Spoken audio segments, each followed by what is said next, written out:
With week one of the NFL season just around the corner, we here at Midwest Gaming have some advice for your week one matchups. Starting off, we are going to look at a couple running backs. First, Ryan Matthews of the Philadelphia Eagles.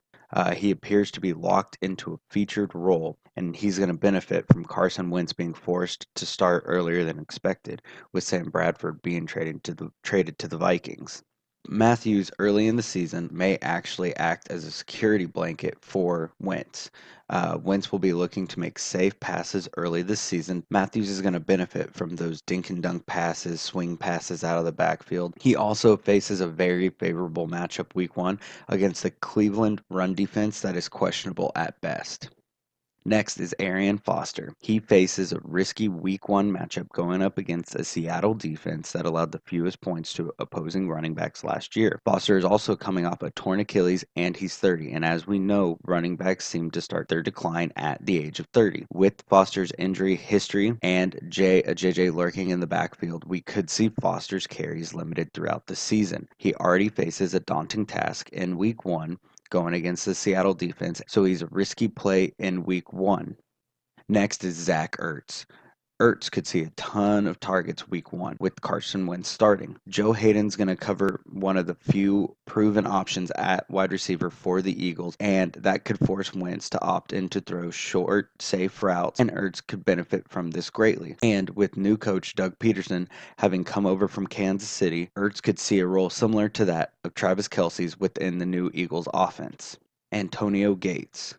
Gates is facing a tough matchup week one against the Kansas City defense that allowed the fewest points to a tight end last year, only giving up 2 touchdowns to tight ends. Gates has also only scored 1 touchdown in his last 9 games against Kansas City, and he only posted 80 plus yards of receiving once in his last 19 games. If you do decide to use Gates, use him with caution. This matchup is not favorable in week one.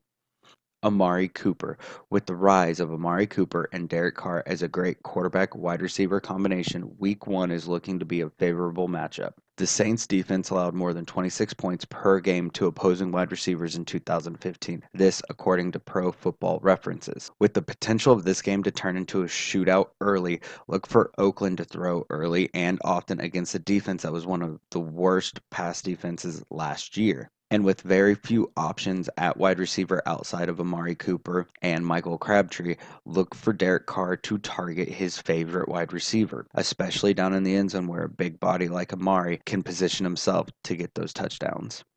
Spencer Ware. We all know Jamal Charles is a stretch to play in week one against the San Diego Chargers, and the Chiefs are already looking to ease him back from his injury. So Spencer Ware is a running back worth looking at in week one. He should see majority of the carries early and often, being a bigger back and a good receiver out of the backfield. And while Sharkandrick West is currently nursing an elbow, and the fact that Niall Davis was kept on the 53-man roster could mean that Sharkandrick West won't see much action week one, meaning majority of the carries will go to Spencer Ware. Okay, guys, thanks for checking in with us. This has been week one fantasy advice from us here at Midwest Gaming. We will have another video up probably around Wednesday of next week for week two. Look for these on a weekly basis. So we're giving you just some quick information that could help you guys in your fantasy matchup this week.